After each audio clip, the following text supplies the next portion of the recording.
Hello again everyone, and welcome back to the Vintage Sewing Machine Garage YouTube channel. Today you are looking at two Singer button style foot pedals. These are called button because of the way they are used to create speed or speed control for your sewing machine. One of the things I like to do, and I've made different videos on my foot pedals series. I'm going to have to rechristen it, call it the inspection series. As you know, whenever I get a sewing machine, I like to look at the foot pedal, like to open it up, see what kind of condition it is in, to make sure that it is not damaged and that it is cleaned in hopes that it might run or run properly. Now, there are times when you may look at a foot pedal and think, well, it looks okay, and you shake it, you don't hear anything rattling. That doesn't mean it's not broken. Okay, so I'm going to take this one here on the left and show you this one because there's a reason why you should always inspect your foot pedal when you have gotten a machine, unless you know the person you've got it from, either they gave it to you or you purchased it, and even then I like to know. So when I got this pedal came with, I believe it came with the Singer 99K, the hard luck case that I'm working on. So, I saw this tape on it and I thought, well, that's odd. Now, people do all sorts of things to modify their situation. And I thought, well, maybe they did. By the way, this is not a duct tape. It's more like a linen tape, fabric type tape. It has a texture to it. And I thought, well, maybe they did this because their foot would slip on the pedal or something. I just, In any case, I decided, well, I still need to go into this pedal and open it up, make sure everything is okay. Why do we do that? Well, vintage sewing pedals, whether they are rheostat or in this case it's a carbon pile design, they have, of course, a housing, for lack of a better word, and this particular model houses the stack of carbon discs that create thus the name carbon pile. If you have a rheostat, you will still have some form of porcelain housing because the electrical wires that are used in a rheostat style, they also are held in porcelain. Porcelain, of course, is very heat resistant, which is why they were used. These are not electronic pedals, so they do generate heat when they're used. So, of course, I've opened this up and I'm inspecting it, and I thought, okay, well, there's, I don't know if you guys can see, there's cobwebs here. It hasn't been looked at in a long time, maybe since it left the factory all those years ago. But again, I am looking at it. I don't see any cracks in the porcelain housing, and it should clean up well. I thought, okay, well, all right, it's very strange because it has a cord I think I'm going to need to replace anyway. So this is pretty normal, and I've actually I think I may have made videos, I believe, on this very topic. However, this pedal is not going to be useful, at least, well, this part might be, the part I keep pointing to with the porcelain housing, but not the cover.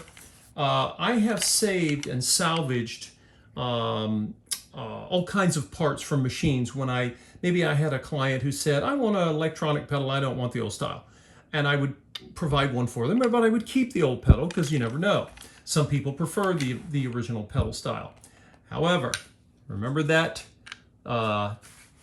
tape that was on top? I'm just assuming, well, it was just for, I don't know, preventing it from skidding, who knows? Well, I turned it over, and don't you know, yeah, they did. Someone somehow broke this pedal. Now, this pedal is pretty thick plastic. I mean, look at this. It's a pretty robust pedal. It's made of Bakelite type plastic. It's one of the early plastics. Plastics can and do break if you drop them, but I'm wondering if maybe it was somehow dropped from on its top side. Whatever happened to it, a big chunk of plastic went gone. In fact, it even goes, if you look closely, you'll see it actually goes all the way up to the side. Just a big chunk of plastic missing. So what did the prior owner do, or some prior owner? They just covered it with tape. No, no, no, no. So if I had not opened this, if I had just said, oh, well, I'll just dust it off and, press it, and it seems to work, the machine runs, to heck with it. People should really consider inspecting your machine.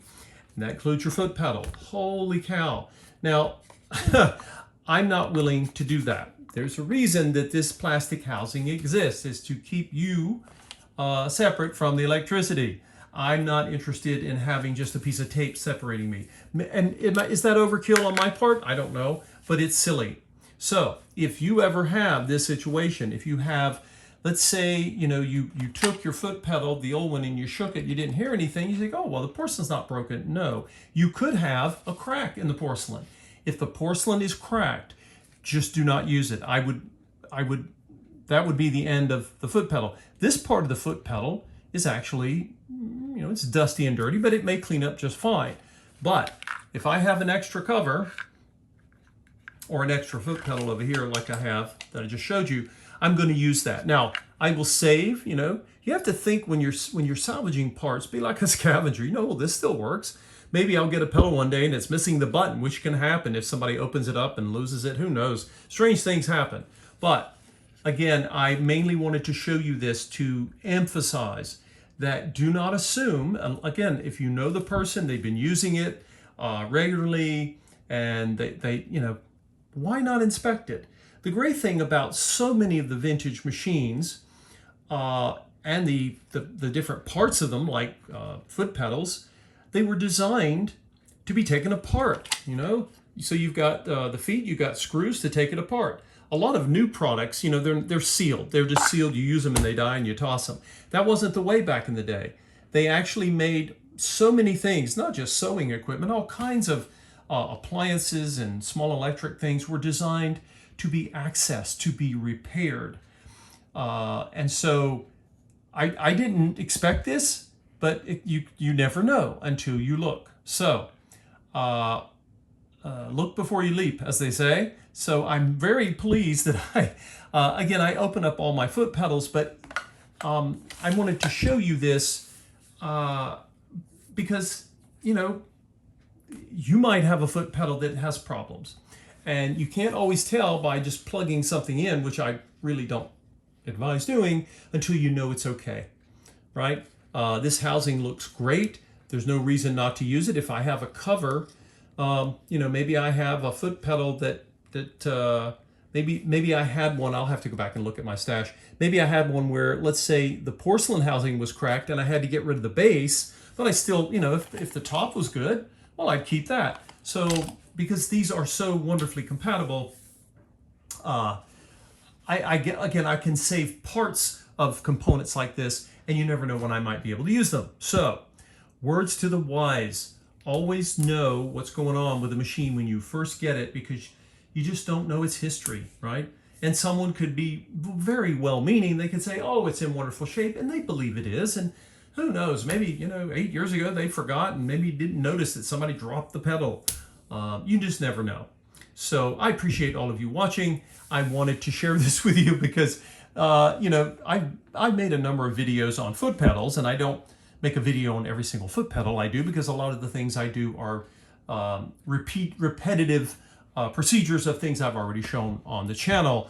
But I have never come across a Band-Aid like that before on one of these Singer button pedals, and just wanted to let you all know, as unusual as that is, you always want to know what you're dealing with as you get your machine ready for a new life of service. I hope this was helpful. If any of you have ever come across such strange and bizarre things, please put your comments down in there in the channel, and we will see you all next time.